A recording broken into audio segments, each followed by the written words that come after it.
and congregate in the JFK Park. Please also take a moment now to silence your cell phones. Those joining us online tonight can tweet using the hashtag MoscowView, which is also located on your program. The forum will begin shortly. Thank you very much.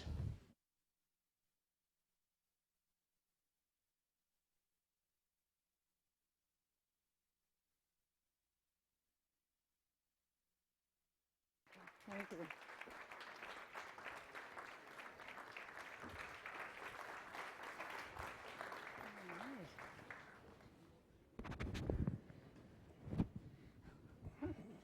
All right. Well, ladies and gentlemen, thank you very much. We're really excited to have you all here for another John F. Kennedy Jr. Forum, and sponsored by the Belfer Center for Science and International Affairs here at Harvard. And this is, I think, a pretty special forum because we're, unfortunately, I would say, in historic times of a relationship that's in pretty bad shape between Russia and the United States. And this is one of the rare opportunities to hear directly from two gentlemen from Moscow. I know them well. I've known them actually for a number of years when I was in Moscow as the bureau chief for CNN. And you all, I think, have programs so you can read their biographies. They're very, very impressive. They're two of, I'd say, probably the most astute thinkers about the relationship and about Russia's role in the world. So beginning at the end on the left, we're trying to figure out whether there's any political significance to being on the left or the right or the center. So, and I'm wearing red, so that's another symbol. But in any case, Sergei Rogov, who is at the end. Sergei Rogov is the director of the Institute for USA-Canadian Studies of the Russian Academy of Sciences. And he has many other titles. I would suggest you read it. He has ample experience over many years, as does Sergei Karaganov, one of the, I'd say one of the most influential thinkers right now on specifically the relationship and Putin's thinking, which I hope we can get into. He is the dean of the School of International Economics and Foreign Affairs at the Higher School of Economics. So welcome, gentlemen. And just a little housekeeping. As most of you know, if you've been here before, we go for about an hour and 5 to 10 minutes. We have 35 minutes that we chat among ourselves. And then we will throw it open to questions, and we'll have microphones, and people can ask away. So let's begin. You know, we absolutely, I think, have to begin with Ukraine. There are many, many questions, but I just wanted to ask, beginning Sergei Karaganov, two Sergeys tonight. Sergei Karaganov, could you tell us what is the end game for President Putin? What is his objective in Ukraine? Everyone here, I think, knows what has happened in Ukraine, but where is this taking us? What is his end game? No, thank you very much. I think only one person knows that, and that is him. First, from what I understand, there are several options. One option is, which is, I think, passé, which is to have Ukraine as a kind of an ally state with Russia. That was maybe the idea. Now there are two other options left. One is that Ukraine will crack vertically and horizontally. The society will collapse, the country will collapse, and what is being left will be then either divided or run by different countries. Or at best, we would agree with the Europeans to help them or to impose on them some kind of solutions, helping them, of course, because Ukraine has proven to be unable to survive because of the lack of the state-building elite of many other things, impose on them some development, and so it would stay more or less intact as a country. Of course, it will then mean a very big political and deep political understanding between us and Europe, with the United States not hindering. This time, it looks like, I mean, there are many flows in there, but American elite looks, or part of the American elite looks as if it wants to make things worse rather than better. Well, you've described, you say you're not telling us what Mr. Putin thinks, obviously, but you're describing what you see as a situation. But I still want to make sure I understand, what does President Putin want to see there? What is his objective? Because you know the narrative in the United States and some other places, which is, quote, President Putin wants to have a very weak eastern Ukraine, so weak that ultimately Ukraine itself could never really fully integrate into the West. That's his objective, to cripple Ukraine.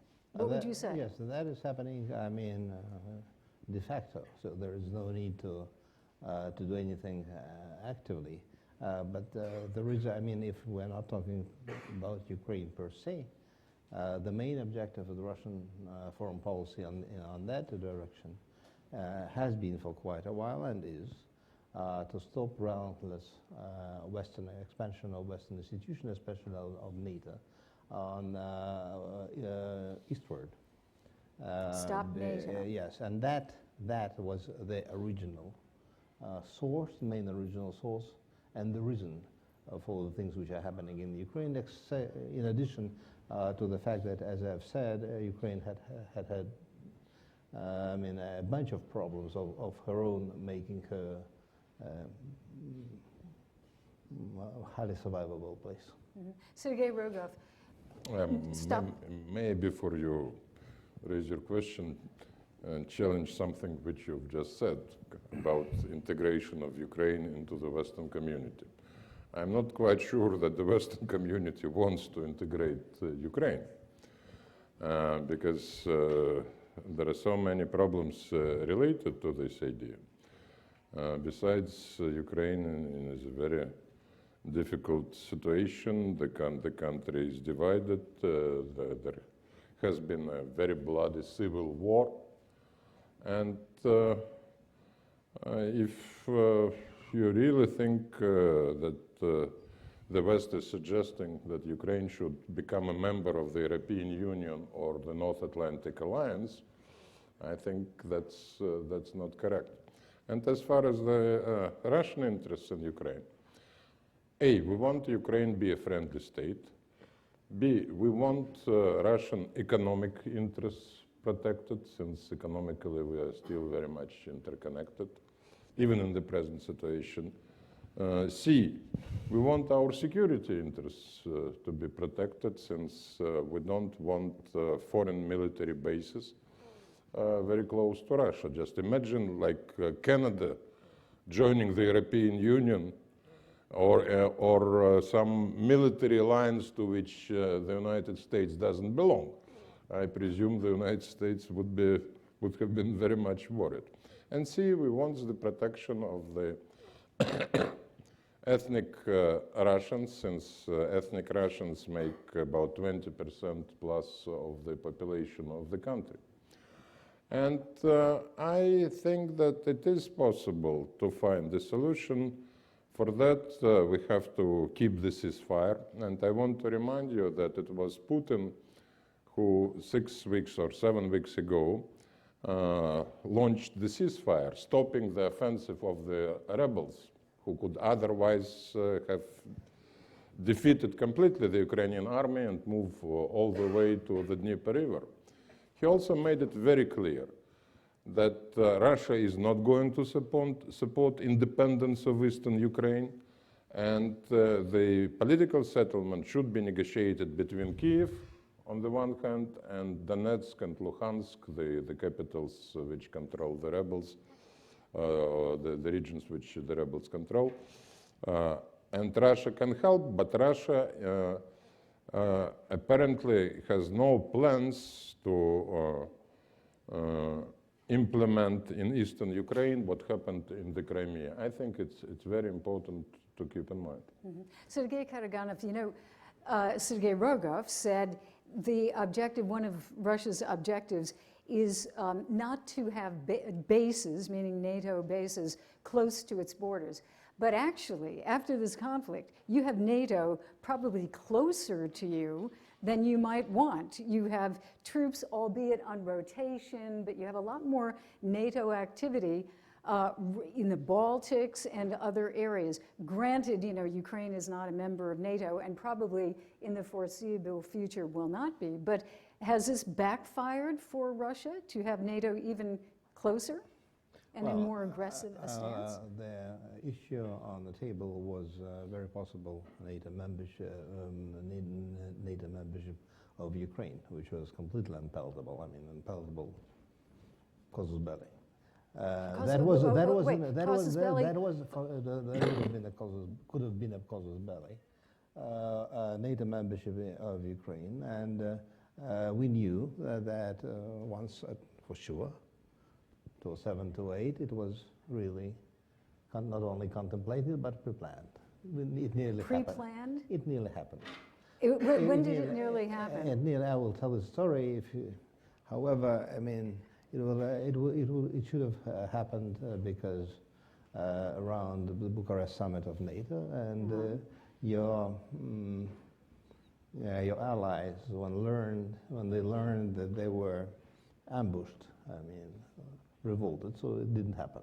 But we saw that this talk resumed. So again, about possible NATO membership of Ukraine, that was one of the main reasons why it was all done. As to the NATO activities elsewhere, I mean, NATO is a sovereign alliance, so let them be active. I mean, we are not afraid of NATO. I mean, flexing its very weak muscles. Mm-hmm. Sergei Rogov, let me ask you, there's one, I think if you're in Washington, I almost said here in this city, which of course for me is Washington, but in that city down there, a lot of people are concerned about right now the unpredictability of what Mr. Putin wants, his objectives, where he is going. Now I know in the big world of politics, sometimes it's very useful for a leader or a politician to make it not very clear, to obfuscate a little bit about what his ultimate objectives are, because then your opponent is caught off guard, doesn't know what you're going to do. But in the real world, doesn't that create, at this point, some instability and concern about what Mr. Putin's going to do next? I hate to do it, but I have to disagree with you again. And you know, I thought you were disagreeing with Sergei, but anyway. With both of you. I know Jill for so many years, since the days when she was working in Moscow, and respect you both as an expert on Russia and as a journalist. And I'm surprised when you speak about Putin's unpredictability. To my mind, he is very predictable. His strategic vision is clear. He wants Russia to be strong. He wants economic prosperity for Russia. And he wants Russian position in the international system strengthened. So strategy is clear. Tactically, he is capable of doing unexpected things. But my feeling is that many unexpected things happened during this crisis. The Ukrainian crisis started about a year ago when the European Union wanted to sign an agreement on association with Ukraine and some other former Soviet republics. And very quickly it became a zero-sum game.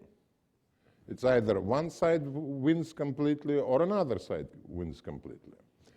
And when Yanukovych was overthrown and the United States and Europe supported the new government, which legitimacy was questioned by Russia, then, well, you saw tactical unpredictability from Putin in how he responded to this situation. But I want to remind you that when the crisis started, Russia demanded, let's have trilateral negotiations on the economic consequences of Ukrainian association with EU. I mentioned Canada joining EU, so definitely that would be of concern to the United States. And then the European Union said, no, no, no, it's none of your business. 2 months ago, they agreed to do it, and we have now trilateral negotiations between European Union, Russia, and Ukraine. And they're discussing hundreds of different economic topics and move forward. At the time also, Yanukovych requested that the economic terms, the economic plan for association, the economic part should be, its implementation should be delayed. And again, the European Union said, no, no, no.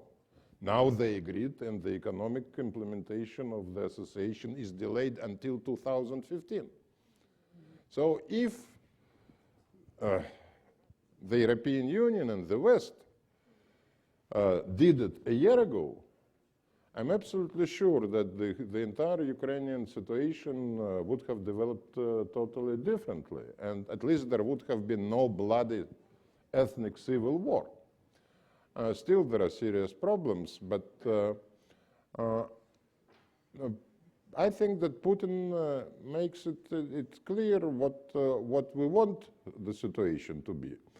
The US government says, well, we shall cut all contacts, cultural, economic, political, military to military, etc., until you return the status quo.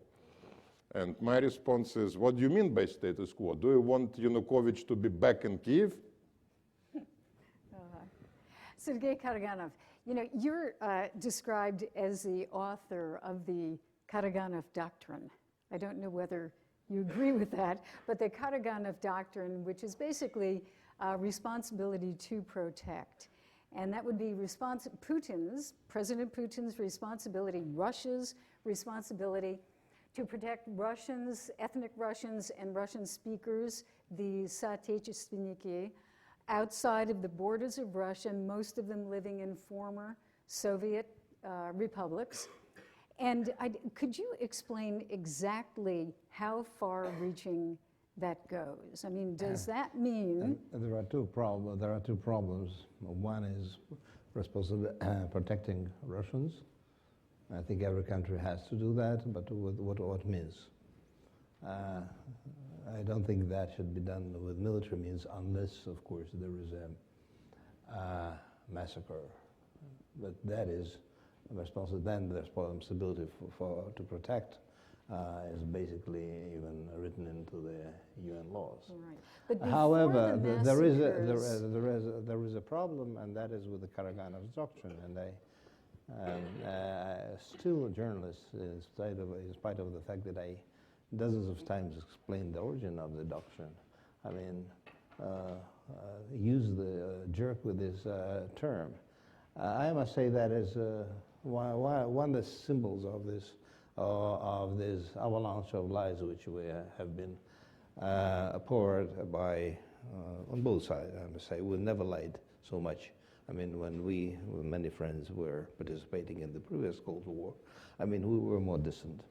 In 1992, I dropped into the Ministry of Foreign Affairs, and they were lamenting about at a seminar of the minister, young and experienced, and they were lamenting about the fate of the Russians abroad. I said, "Oh, come on! They will be our asset, not our liability. They will be Jews of these lands because they will take over." Assets. They will be Russia's assets. Of course. Okay. Because they will take over industries. I mean, they will be our allies, and so I mean, we have to support them. But I mean, do not think kind of that like a soft power. Yeah, and then of course the minute the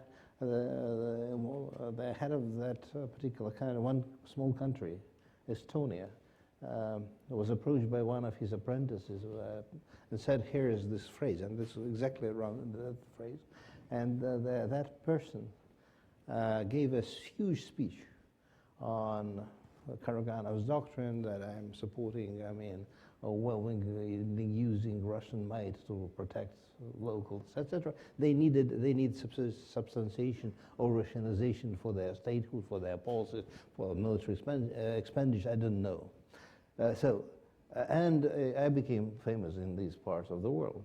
I mean, even Council of Europe debated Karaganov's doctrine, etc. So, I mean, a few years later, I met this president, and I said, do you know that I respect so much your tiny country that I did not disclose that it was, it was almost a joke. And so not to humiliate you. And he embraced me and said, Sergei Alexandrovich, I knew your father. You are even, and I greatly respected you. You are even better.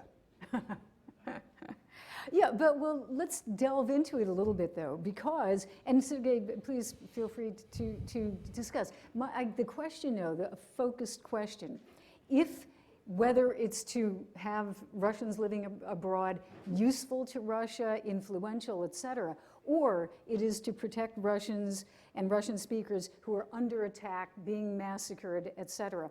How far does it extend? When does it get triggered? You know, do they have to be under physical attack? Or could it just be they don't have legal rights in some post-Soviet spaces and Russia has the right to, to use military force to protect those legal rights? Let me remind you that after the Soviet Union collapsed 23 years ago, we had bloody ethnic wars, which were not much covered by CNN. CNN was showing Yugoslavia, but the war in Moldova, the war in Abkhazia, the war in Ossetia, the war in Karabakh, and the war in Tajikistan are still not much known. And more than 500,000 people died in those conflicts, and 12 million people became refugees. Since the Soviet Union, as a country ruled by the Communist Party, ruled by ideology, was not a nation state. And when the communist regime collapsed, all former communist countries had to deal with the question of new identity. So Poland became the state of Poles, Czechoslovakia became the Czech Republic and Slovakia, and we know well how the problem was resolved in the former Yugoslavia, if it is resolved. But for Russia, the situation is extremely difficult to my mind, and we have not yet formulated our response to the question of what is our identity. Is Russia the state of Russians? Is Russia a nation state? Russians, ethnic Russians, make 20% of the Russian population, 80% of the Russian population. 20% are Tartars, Ukrainians, Chechens, Yakuts, and 100 other ethnic groups. So, well, will Russia be their home if Russia is the state of Russians? On the other hand, 20 million of ethnic Russians live today outside of Russia. And Ukraine is only one example. There is a problem with ethnic rights of Russians in Baltic states and in some other places. So, well, is Russia, if Russia is the state of Russians, does it mean that Russia has to unite the so-called Russian world? I think there is still a debate in Russia about this issue, but I think, well, the idea of the nation state as a norm, and Zbigniew Brzezinski usually tells me, why Russia does not become a normal nation state. I think it will be a disaster for Russia if we become a nation state, because, well, then Russia will disintegrate. Is the United States a nation state? No, the American nation is not based on ethnicity, on greed, on religion, on blood. While there are nation states, there are many countries which are not nation states. And it doesn't make, for instance, the United States weaker, the fact that you have so many contributions to this American identity. So, well, I think that what we have had in Ukraine with the second round of the ethnic civil war is continuation of this painful process. How well we will establish our identity. And the outcome of this crisis, I think, in very many ways, will be decisive for Russian response to this question. Definitely, we will be sympathetic to fellow Russians living outside. But let's say ethnic Russians who live in America, they migrated to America. That was their choice for a new country. But many Russians in the former Soviet republics, now independent states, they never migrated. They were born there. That's their land. And unfortunately, some of the new independent states and the nationalist groups who come to power there, they really are taking measures which suppress linguistic rights, cultural rights of Russian ethnic minority. In Latvia and Estonia, you still have hundreds of thousands of ethnic Russians who are non-citizens.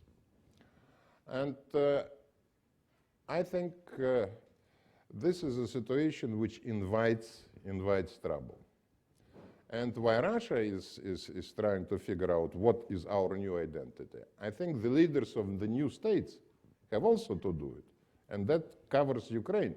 Because unless the rights of the ethnic Russians there are formalized and protected and the regions are given autonomy, well, Scotland has today so much autonomy. Why this autonomy cannot be given to Donetsk and to Odessa and to Galicia, to other places? That would be the movement toward, well, finally resolving the question, who we are. And unless we resolve, it's very difficult to resolve the question of identity. It's very difficult to us to decide what are our national interests if we don't know what is our identity. But Russia has been trying to decide what it is as a country for a very long time. I remember in the early days after the collapse of the Soviet Union and the commission that Boris Yeltsin had to define the national idea, and I think that commission fell apart. So I guess it's a long-lasting. But let's get back. I just want to ask a question, Sergei Karaganov. I read a quote by you, which was interesting about China. You know, in this whole situation with Ukraine, Russia has been saying, well, we can get along in spite of sanctions by turning to some of the BRICS for support, you know, Brazil, India, China, et cetera, but especially China. And you said Russia is at last turning economically toward the rising East. It will be a great loss for Russians and other Europeans if this shift is accompanied by political, social, and even cultural estrangement.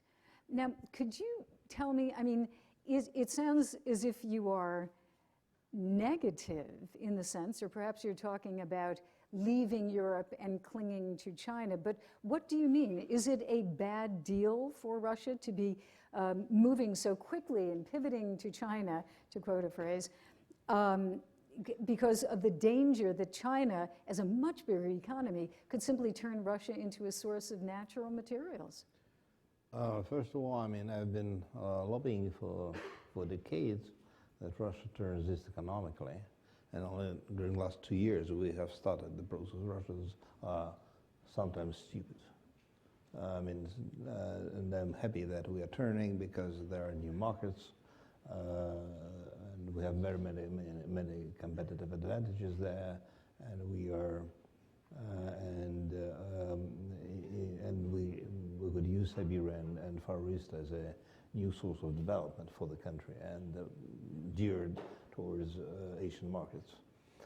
China is an unbelievable opportunity for Russia because not only for raw materials but for many processed goods, depending on how you develop your own country. And we have not been using this opportunity. So I'm in a way happy that we are turning, but the problem is that the idea was to become an Atlantic Pacific power with two bases. And now we're really facing a possibility of estrangement with Europe and with the United States to this extent, which would add to this very necessary readjustment and pivot to Asia, a cultural and political one. And that's why I'm concerned. I'm less concerned about becoming Chinese appendix, though there is a problem, of course, than that we will estrange ourselves economically, politically, but especially socially and culturally from Europe, and because Europe is the cradle of our civilization.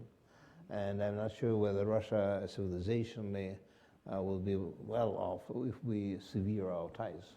And at this juncture, when we're having this kind of a relationship with Europe and with the United States, I mean, these ties are being severed.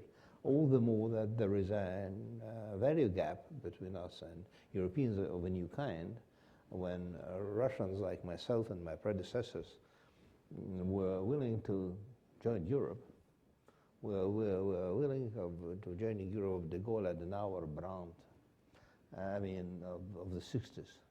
And we ended up with joining Europe, which is post-European in many values. And that is a problem for us, because we are a much more conservative society. But it's a complex, so this is extremely complex. But as to China, yes, there is a possibility that we will be overly dependent on China. That's why I would like to have a very robust relationship economic relationship with Europe, and we shall have it. But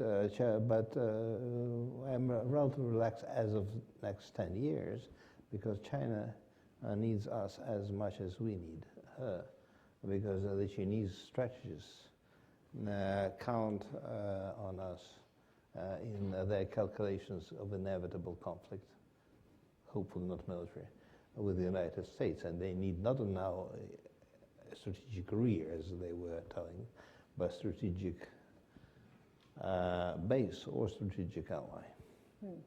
You know, part of the next couple of days here, as we discuss Russia, will be how Russia and the United States try to pull this relationship back on track.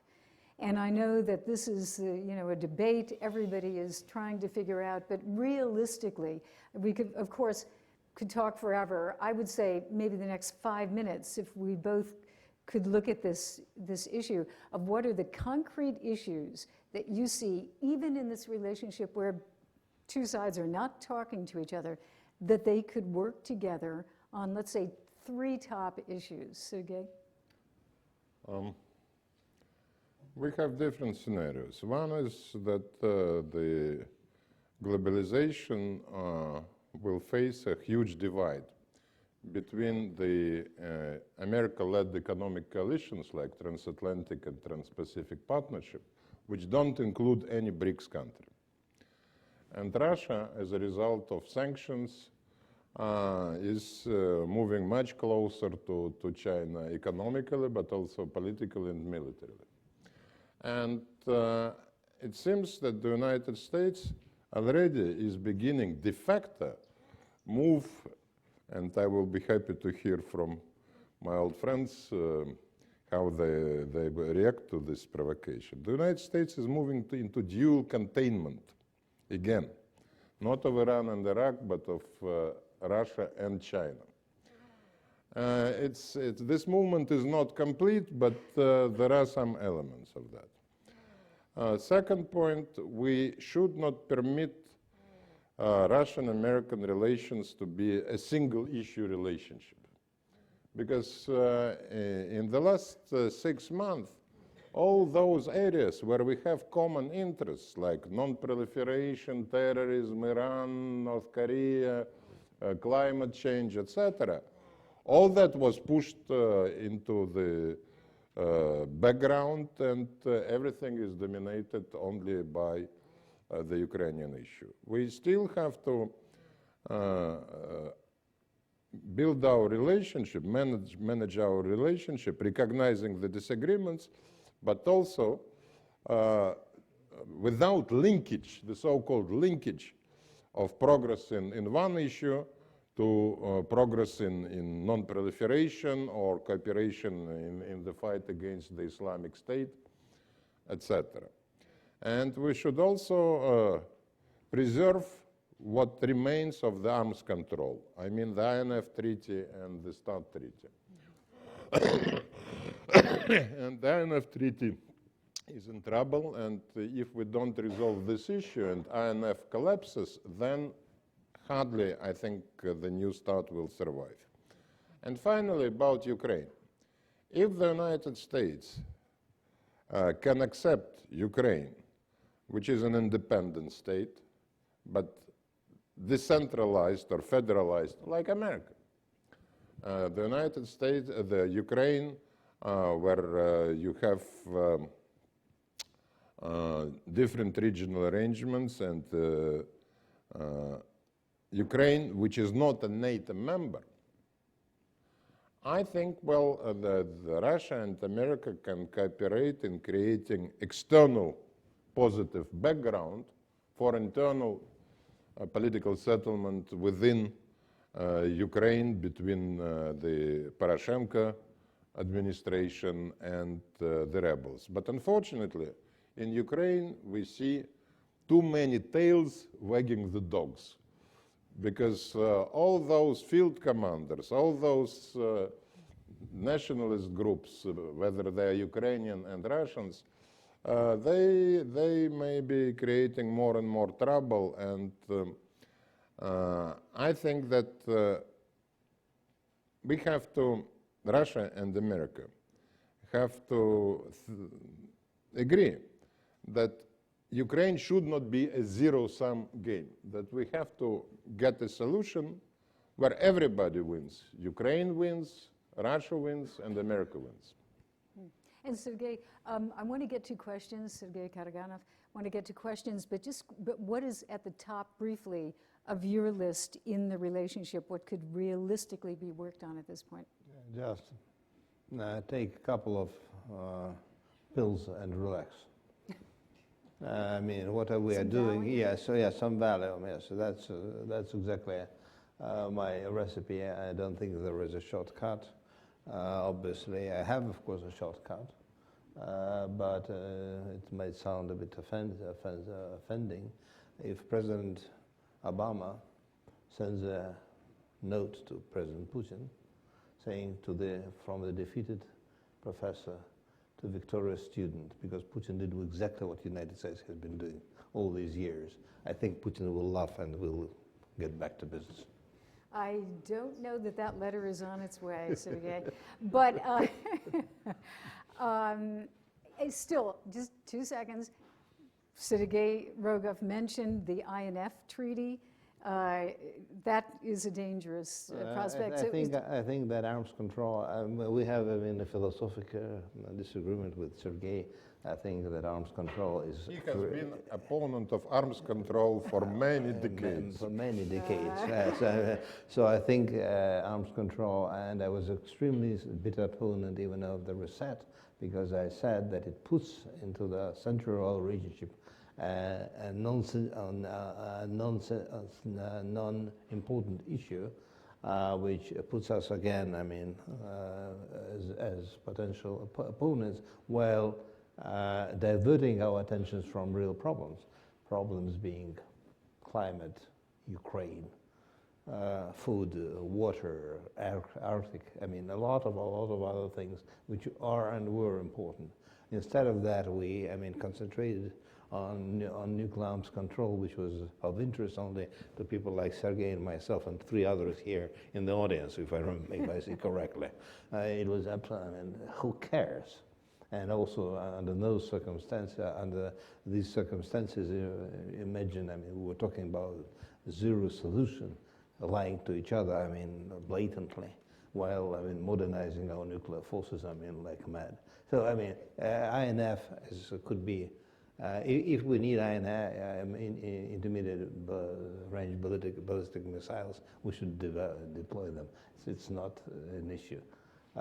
Because the whole body of arms control has been killed by when Americans, the previous administration, not this administration, reneged on the ABM treaty. So that's it. Why does President Putin keep mentioning nuclear weapons and nuclear countries? And it's dangerous, you know, for nuclear-armed countries to be. It seems like a threat.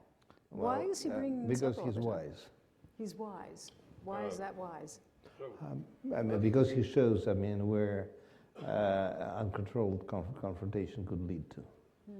And that's a good. Let's remember that despite what Sergei says about arms control being outdated, we still, Russia and America, live in the conditions of mutual assured destruction.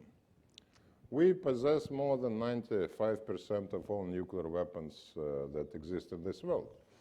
And while we cut and cut dramatically, we still can kill each other and the rest of the world quite a few times. And management of this situation, it is extremely difficult. Ideally, we should overcome it and move beyond mutual assured destruction into cooperative relationship. And maybe our failure to do it is one of the reasons of the present crisis, because, well, we declared partnership, but partners don't keep thousands of nuclear warheads ready to be launched against each other. And one of the reasons why I'm critical of the present US position, it's very dangerous. It's very dangerous to proclaim your goal is to isolate and punish a country which is still a nuclear superpower. Russia is not a superpower in economic area, etc., but in the nuclear weapons, we are. And that's why I think, well, we need to save the arms control elements to prevent sliding from what is a cold peace to a new Cold War. But if we slide to the new Cold War, we would need arms control even more, because arms control was developed and formalized by the United States and the Soviet Union to manage the Cold War many years ago. So, well, I respect Sergei's unhappiness with arms control, but I think that maybe, well, I would prefer to negotiate on the American side not with John Bolton, as Sergei does, but with Gary Seymour or Bob Blackwell. Okay, well, on that note, I'd like to move to some questions from the audience, and I think we have 4 microphones. I see 1, 2, and I think there's one there and one there.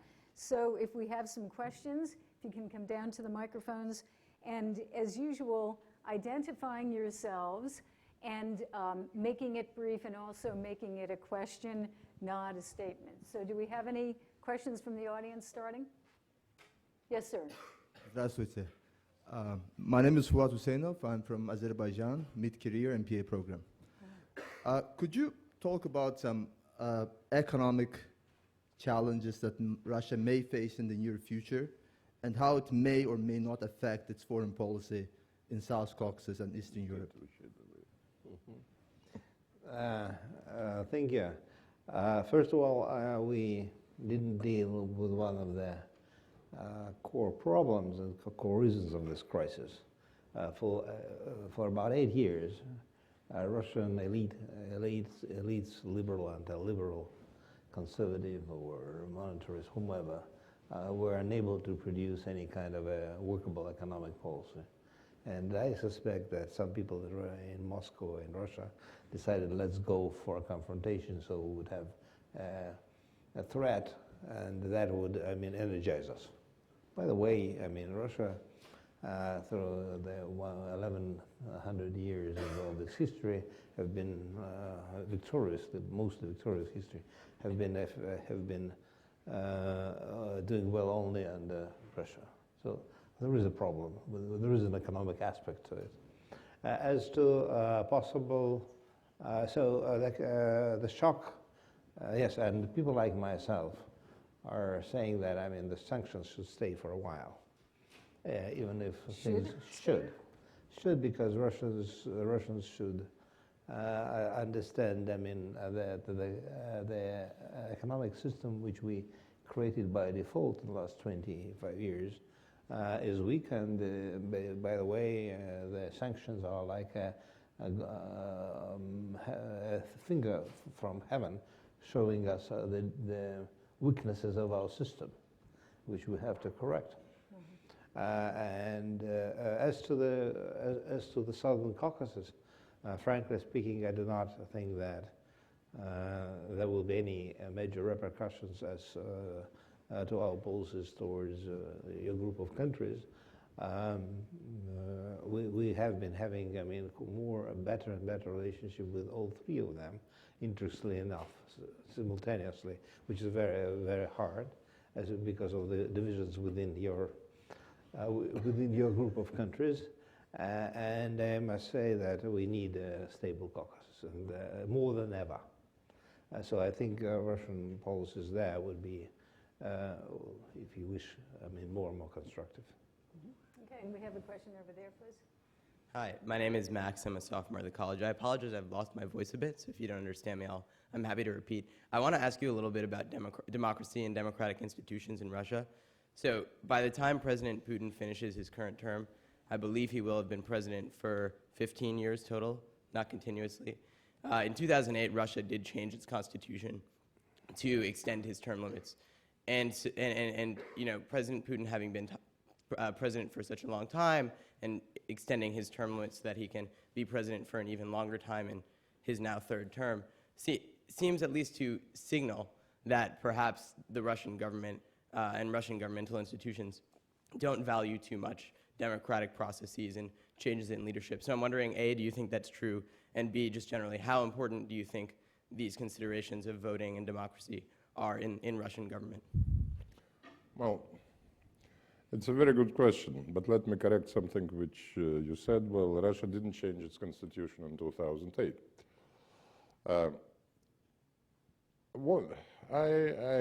I'm not prepared to claim that Russia is a mature democracy. And like with the problem of establishing a new national identity, building a democracy is something which takes time. Just imagine where the United States were 20 or 25 years after the American Revolution. And the process of democracy building in Russia is going in a zigzag way. We may expect, at least in my view, that Russia will achieve more progress in democracy building when we will have a large middle class. We still have a relatively small middle class in Russia. 15 years ago, the middle class, which was growing as a result of privatization, was almost completely destroyed because of the financial crisis and the default of the Russian government. Presently, the situation, I think, is not very helpful for the middle class development. And here again, I disagree with my friend Sergei. The economic sanctions have consequences, including consequences for the Russian budget and some of the social expenditures by the Russian government, like expenditures on health, on education. Just next year, health expenditures will be cut by the federal government by 22%. And assistance to small business also is going to be pretty limited.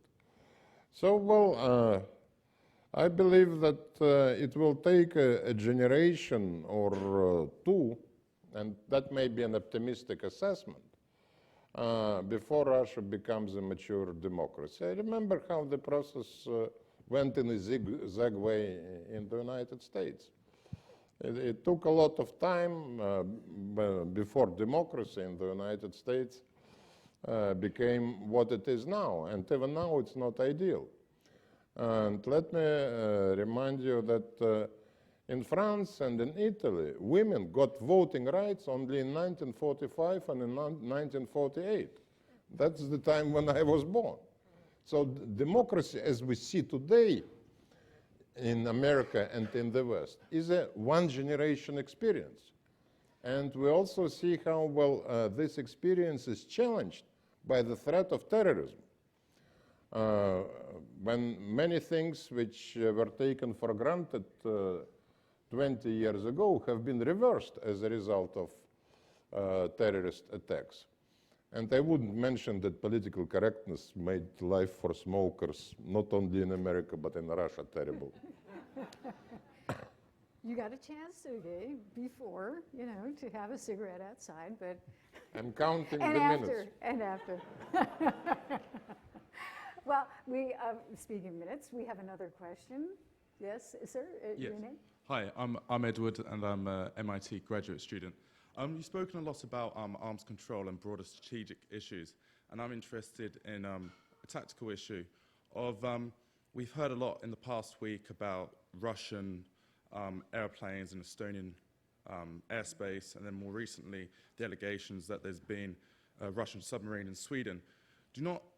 From a European standpoint, it seems that Russia is pushing us closer to the brink, and that something like that can be mistaken and it blows up into a larger issue. Is there another rationale that Europeans and Americans can look at these issues and better understand what's going on here? Well, you hear a lot about it and you read a lot about it, but it's nonsense. What, the submarine The submarines, there is no Russian submarine there. The Swedes didn't find it, and there are claims that it could be a Dutch submarine or somebody else. Right. And as far as a Russian aircraft, look, NATO aircraft is deployed in Baltic states, which is right close to Russia. And Russian aircraft is flying, but it's flying in neutral waters. So when you read that, well, F-16 fighters intercepted Russian heavy bombers near Japan or in the Northern Sea, that's simply a false message, because, well, the NATO or Japanese pick up their fighters to follow Russian bombers in the international airspace. They don't cross into the airspace of those countries. By the way, we have the same problem with American aircraft and American submarines. This is a reflection of a situation when we are not military allies, we are not military partners. There is a competitive relationship, and it's a pretty dangerous relationship. And that's why I think we need arms control, unlike my friend Sergei. Yeah, I'm going to say, but even more, we should stop lying as much as we do. As I've said, we never lied, even in the worst days of Cold War, so much. I mean, you couldn't believe your eyes now. I mean, most of the information you're getting about these things is false. On which side? On both sides, I'm saying. I mean, we are waging. Waging propaganda wars of the worst kinds, and because we are more informational societies than we used to. It's simply. I do not trust anything unless I could check. This is a very simple case, but I could give you, dozens on both sides. Mm-hmm. Another question over there. Hi, my name is Ruben. I'm a student here at Kennedy School. I would like to ask a question about the shooting of the airplane, MH17. Do you think there was any involvement of Russia or of Russian soldiers? And to what extent do you think it served or harmed Russian interest? Yes, I'm referring. I've just referred to the old worst days of the Cold War. In my lifetime, these were, of course, Reagan days. At that time, if you remember, you don't remember. Some people remember. I mean, a resurrection, a popular resurrection in Poland was boiling, with some support from the United States, but it was natural. And Soviets were near an invasion. It was very bad. Ukraine. Then, of course, there was a similar fight over the pipelines. At that time, it was oil pipeline in Druzhba and a gas pipeline. Now we have several fights over there. There are many, many other semblances, and this one is another one. Of course, at that time, an American, I don't know for sure, but somebody sent a plane through the space of Russia, probably checking their defenses, and it was a plane loaded with people, and it was unfortunately and blatantly taken off by Russian Soviet pilots, yes. Soviet pilots. This time, we don't know. This time, but we've had an avalanche of accusations on the highest levels. We simply, as of yet, do not know, and we know one thing, and that is that some of the data is being hidden.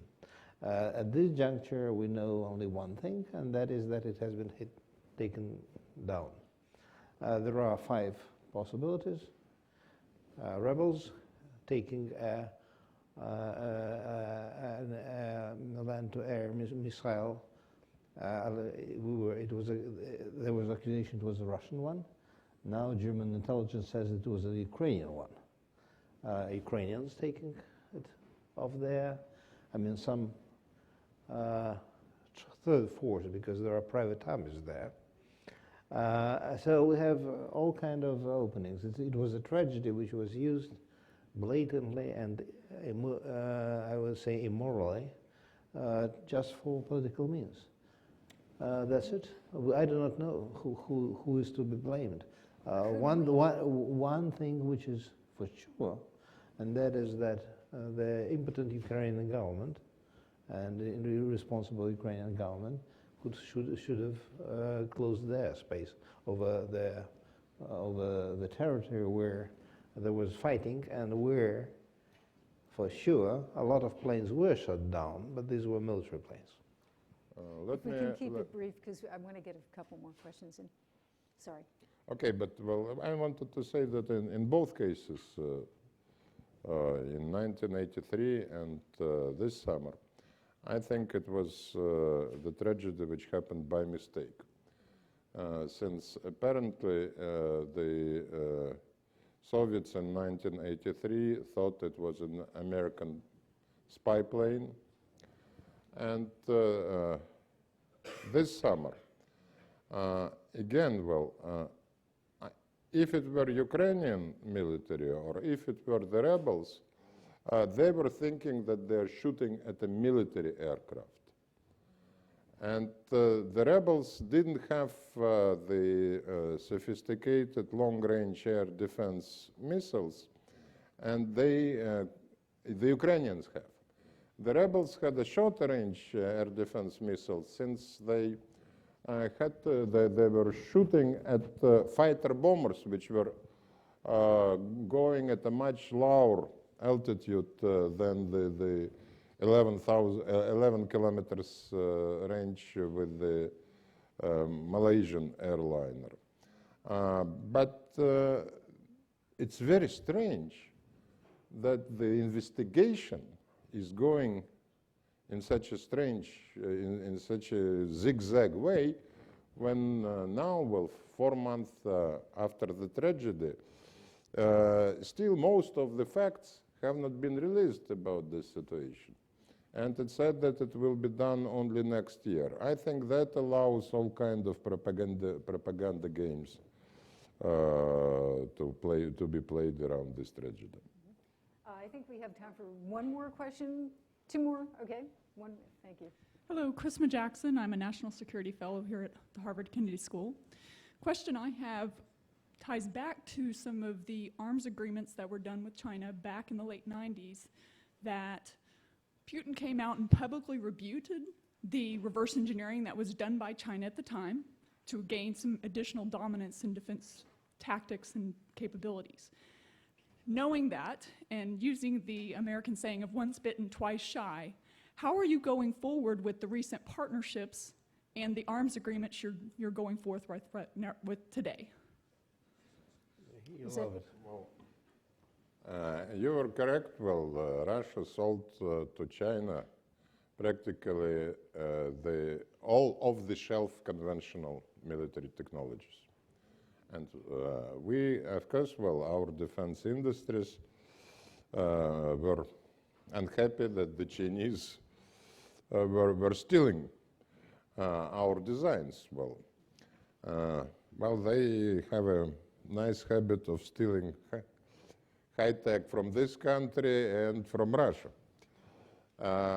They spend a lot on research and development, and probably in 20 or 30 years, the Chinese will be able to develop these most sophisticated technologies themselves. Like 40 years ago, made in Japan was poor quality. Then made in Korea was poor quality. Then made in China was poor quality. It's changing. And made in Russia, it's still. Except our strategic technologies.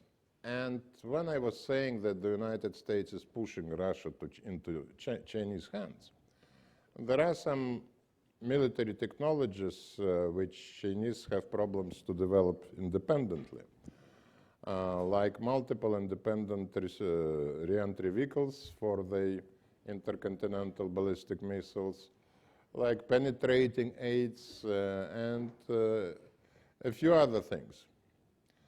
And I really wonder whether anyone in the United States, in the present administration, thinks about the consequences of the decision to impose sanctions on Russia. Since we are denied credits by the West and we are denied access to high tech,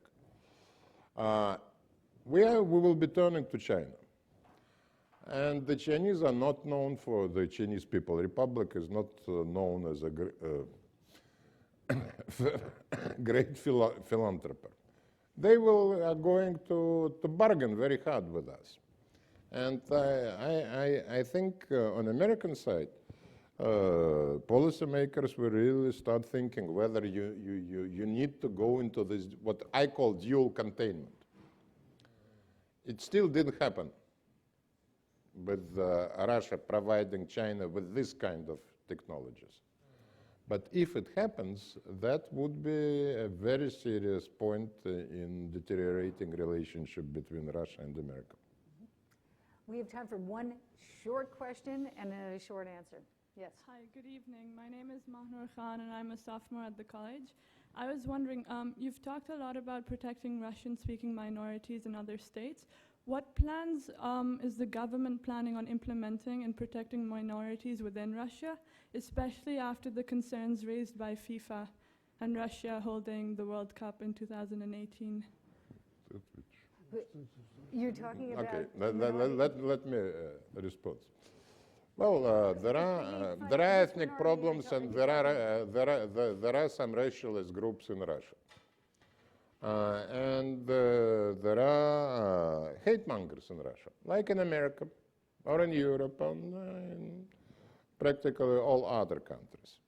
And there have been some racist incidents at the soccer games in Russia. There have been some other unpleasant events. But I think it's a huge overstatement to believe that in Russia there is no protection for the right of ethnic minorities or racial minorities. Yes, there are crimes committed against them. And law and order is implemented. And let me give you just one example. Some of the Russian ultra-nationalists and Russian and actually racist groups have been supporting the rebels in eastern Ukraine. They had this Russian ultra-nationalist groups had their branches in Ukraine and they were involved. And just now they were planning a demonstration in Moscow. And the Moscow government refuses to give them permission for this demonstration, because the authorities are concerned that a nationalist demonstration can end in some violence and some attacks, etc. So, well, I don't deny there is a problem, but I'm not sure the situation is much better in this country or in France or in some other countries. Well, unfortunately, the clock tells me that we have to finish.